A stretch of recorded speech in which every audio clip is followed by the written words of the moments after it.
Hello everyone, welcome back to my channel. So this is a Celtic fairy tale. It is called The Sprightly Tailor. A sprightly tailor was employed by the great MacDonald in his castle at Siddle in order to make the lord a pair of trews used in olden time. And trews were a vast and breeches sewn into one garment and ornamented with fringes. They were very comfortable and suitable to be worn in walking or dancing. And MacDonald had said to the tailor that if he could make the trews by night in the church, he would get an handsome reward. For it was thought that the old, ruined church was haunted, and that fearsome things were to be seen there at night.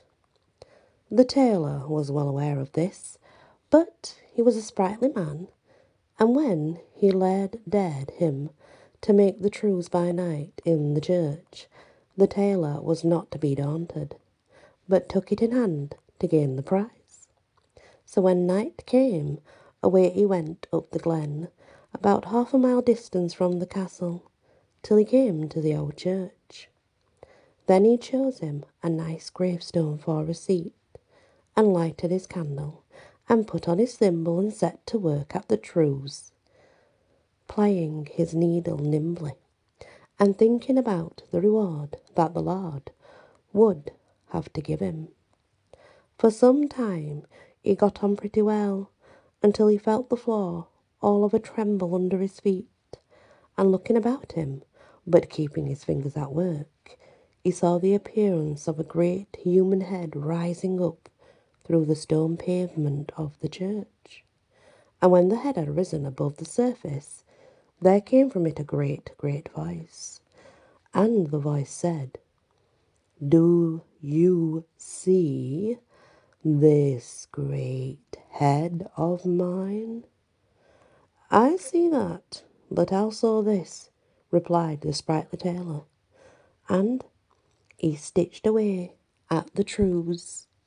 Then the head rose higher up through the pavement until its neck appeared, and when its neck was shown, the thundering voice came again and said to the tailor, "Do you see this great neck of mine?" "I see that, but also this," said the sprightly tailor, and he stitched away at his trews. Then the head and the neck rose higher, until the great shoulders and chest were shown above the ground. Again, the mighty voice thundered, "Do you see this great chest of mine?" And again the sprightly tailor replied, "I see that, but also this," and stitched away at his trews.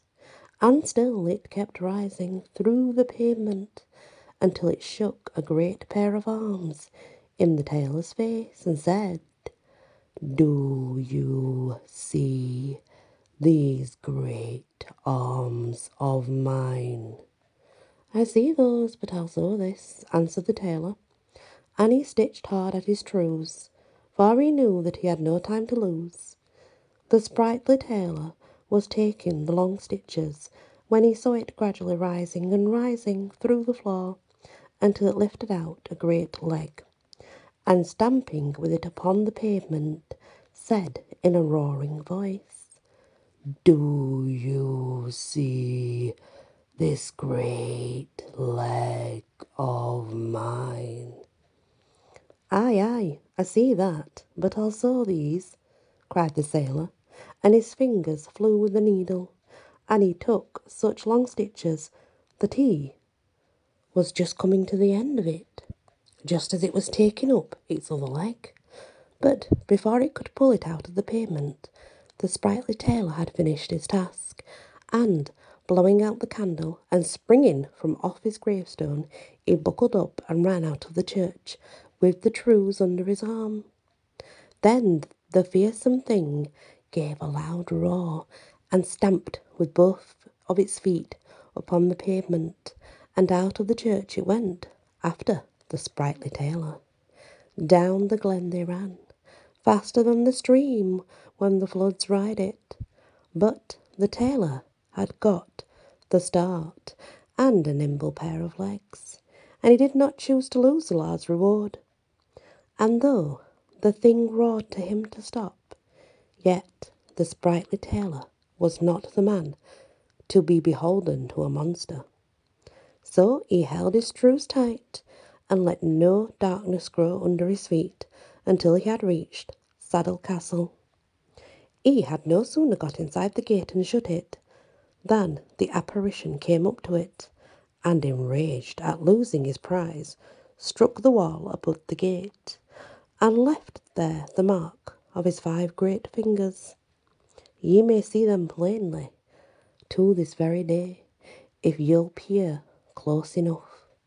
But the sprightly tailor gained his reward, for MacDonald paid him handsomely for the trews, and never discovered that a few of the stitches were somewhat longer than the others. The end. So I'll just explain that to you.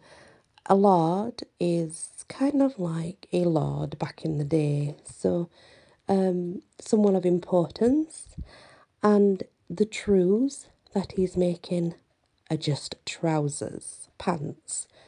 But the wording back then, that's the correct wording for it. Back then he would have been called a lord, and he would have sewn trews. So yeah, I just wanted to explain so that you understood. A man of importance set a task for the tailor to sew a special pair of trousers that were used for dancing and running, and that's what he did in the church. So yeah, that's the story, guys. Thank you very much for listening. Please hit that like, share if you can, and many, many blessings.